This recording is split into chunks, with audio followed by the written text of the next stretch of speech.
Salam, salam outsider, le débrief commence maintenant.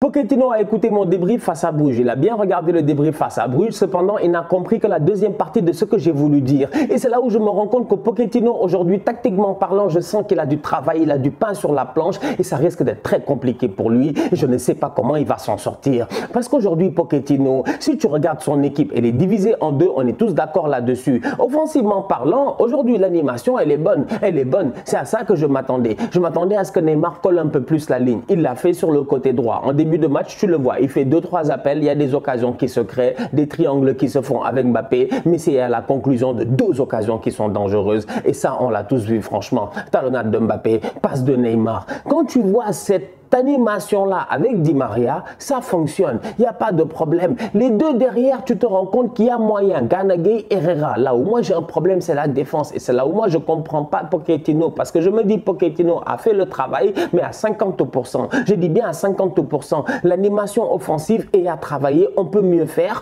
Ça, c'est vrai, quand tu regardes ce qui est fait offensivement au niveau du Paris Saint-Germain, mais à un moment donné quand même, en toute honnêteté, derrière, il y a une logique qu'il faut avoir. Quand tu te rends compte que tu as Di Maria sur le terrain, tu as Messi sur le terrain, tu as Neymar sur le terrain, tu as Mbappé sur le terrain, et que tu décides de ne pas faire jouer Achraf, je ne sais pas pourquoi, peut-être parce qu'il est blessé, ou peut-être juste parce que tu t'es dit que j'ai besoin d'un défenseur central, Thilo Kehrer, qui soit sur le côté. Pourquoi? Parce qu'il aura un style de jeu plus conservateur. Je dis ok, il n'y a pas de problème. Le style de jeu de Thilo Kehrer sera plus conservateur, il va moins monter, donc du coup, tu vas avoir cette ligne défensive là qui sera beaucoup bien, qui sera bien droite. Il n'y a pas de souci. Mais après, je comprends pas comment le PSG prend le but qu'ils prennent face à Lyon. Je comprends pas comment ça se fait que tes deux doubles pivots défensifs qui sont censés être là devant ta défense à 4, qui est une défense qui ne monte pas énormément, qui est une défense qui, si tu regardes bien, là où il doit avoir un danger, c'est du côté de Nuno Mendes, parce que c'est Nuno Mendes qui prend la profondeur, c'est lui qui monte. Kehrer ne monte presque pas quand tu regardes le match jusque presque à la fin du match. Donc du coup, comment sur une transversale, il y a un décalage qui se fait, Karl Toko est seul, Kehrer ne sort pas sur lui alors que c'est un défenseur central. Il doit savoir comment défendre un 1 contre 1. Mais au-delà de cela, il n'y a aucun des deux doubles pivots au milieu de terrain qui suivent la course de Paqueta. En fait, Paqueta se retrouve à un moment donné tout seul entre Marquinhos et Kimpembe comme du n'importe quoi. C'est pas sérieux, c'est pas sérieux. Franchement, cette semaine, le PSG joue face à Bruges. Petit 1-2, tiki-taka, je sais pas quoi sur le côté, ils sont tous perdus. Là, une transversale, une passe en profondeur, ils sont tous perdus. Défensivement parlant, je le dis et je le répète encore une fois, Pochettino, il va capter quand? Il va capter quand qu'il faut jouer à 3 derrière et que cette équipe-là ne peut pas jouer avec 2 défenseurs centraux seulement lorsque tu as ce quatuor offensif-là sur le terrain. Si tu regardes bien, Nuno Mendes est un tout petit peu en retard, il essaie de revenir. Tu as Gana Gueye, du côté de Nuno Mendes, tu as 2 joueurs lyonnais qui sont en train de monter. Tu as Gana qui essaie de couvrir. Herrera, il a laissé le boy Paqueta passer devant lui comme du n'importe quoi. Il n'a même pas calculé. Paqueta est à la finition. Aujourd'hui, le Paris Saint-Germain, comme je dis, Pochettino a regardé le débrief, mais il n'a appliqué que 50% des principes que j'ai dit qu'il devait appliquer. Offensivement parlant, à mon humble avis, le Paris Saint-Germain peut mieux faire. L'animation était intéressante, on a vu des mouvements intéressants. Mais dès que tu sors de l'attaque, tu arrives au milieu de terrain et la défense, tu te rends compte que là encore, il est en mode tâtonnement. Et là, il a du travail à faire. Léo Messi est sorti. Pourquoi? Pourquoi Messi sort? Pourquoi Messi sort? Franchement, Pochettino, pourquoi Messi sort? Pochettino, dans ta tête, il y a quoi? Il y a quoi cette semaine? Apprenez de vos erreurs, apprenez de vos collègues. Franchement, on a tous la télé, on a vu, il n'y a même pas longtemps, il y a quelques jours.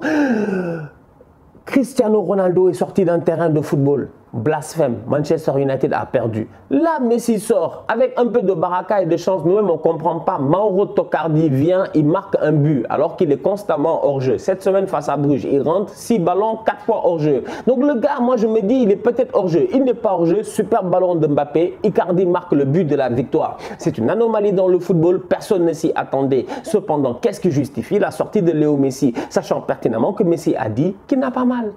Il a regardé le banc, il a fait ça. Il a pas mal au genou, tout va bien.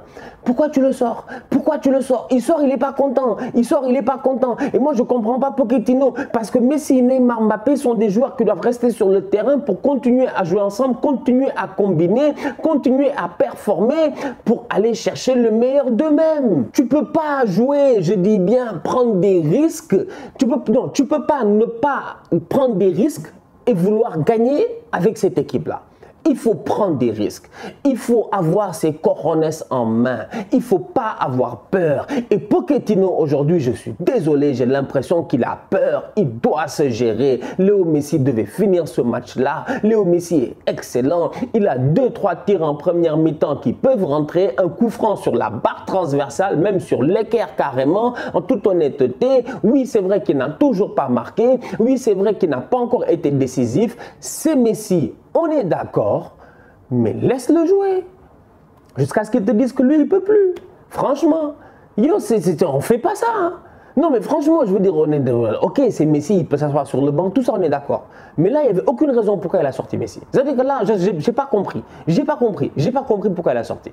Même tactiquement, même, ce n'était pas très pertinent. Une nouvelle passe décisive pour Mbappé. Après 6 matchs en Ligue 1, il a marqué 4 buts, 3 fois, il a été décisif. Le boy, franchement, comme j'ai eu à dire, on a l'impression que c'est rien passé cet été. On a l'impression que c'est rien passé cet été. C'est-à-dire que tout petit malaise qu'il est en train de vivre à l'intérieur de lui-même, et je ne dis pas qu'il vit un malaise, peut-être qu'il n'en vit même pas un, peut-être qu'il n'en a rien à faire en fait, mais peut-être qu'au fond de lui aussi, il avait envie de partir, peut-être qu'il avait envie de vivre autre chose, peut-être qu'il n'a pas forcément envie de jouer avec Messi et Neymar et tout ça en ce moment, mais n'empêche que c'est un professionnel, et en tant que professionnel, il doit performer, et à chaque fois qu'il rentre sur le terrain, si tu fais abstraction de tout le reste, de tout ce qui s'est passé, Mbappé c'est un excellent joueur de football et un joueur de football très très sérieux.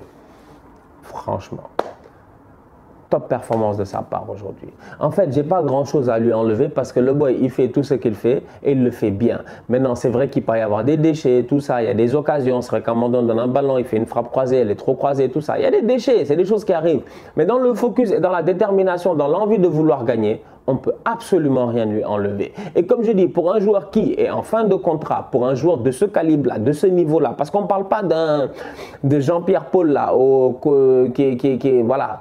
On ne parle pas de Drinkwater là, qui est en fin de contrat. On parle de Kylian Mbappé. Et en fin de contrat, Kylian Mbappé, il continue à performer comme s'il était lors de sa première année de contrat. Ça, sincèrement, si les supporters du PSG ne veulent pas l'admettre, eh ben moi, je le lui donne.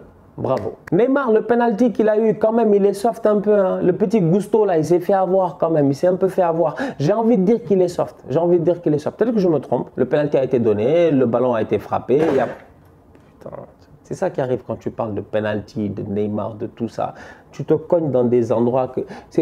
Ça, c'est le karma qui m'avertit en me disant, Stan, il ne fallait même pas parler du penalty. Parce que là, maintenant, dans les commentaires, ils vont te faire, ouais, non, tu es un anti-Marseillais, tu es un Marseillais, papa, t'aimes pas le PSG, tout ça. Oh, le penalty de le boy Gusto, là, il s'est géré quand même. Gusto, c'est un guerrier, hein. C'est un vrai guerrier quand même. Gusto, aujourd'hui, il a fait un bon match face à Neymar. C'est pas facile, il a été très, très bon. Boateng, pour le temps qu'il a été sur le terrain, il a été très, très bon. Du côté lyonnais, franchement, il n'y a pas grand-chose à dire. Paqueta, excellent, c'est un excellent joueur. Sincèrement, c'est un excellent joueur. Il est avec le Brésil.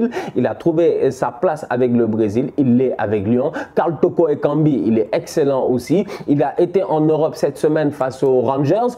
Il l'est encore aujourd'hui, ce soir, en donnant des ballons. Tu as l'impression que c'est Kevin De Bruyne ou Bruno Fernandes. Franchement, il n'y a rien à dire. Les Lyonnais, avec Slimani en pointe, ils n'ont pas été ridicules. Et j'ai envie de dire à Cherki, gère-toi. Cherki, gère-toi. Non, franchement, Cherki aurait pu enflammer le match en fin de match. C'est dommage, c'est passé à rien. Mais voilà un petit, on en parle beaucoup, mais à chaque fois que tu le vois jouer, tu sens qu'il a du football en lui. J'ai hâte d'en voir beaucoup plus. La famille, on se capte très bientôt pour un nouveau débrief. D'ici là, on continue à liker, on continue à partager. On s'abonne, on s'abonne, on s'abonne. On est ensemble, on reste en santé. Tous outsiders.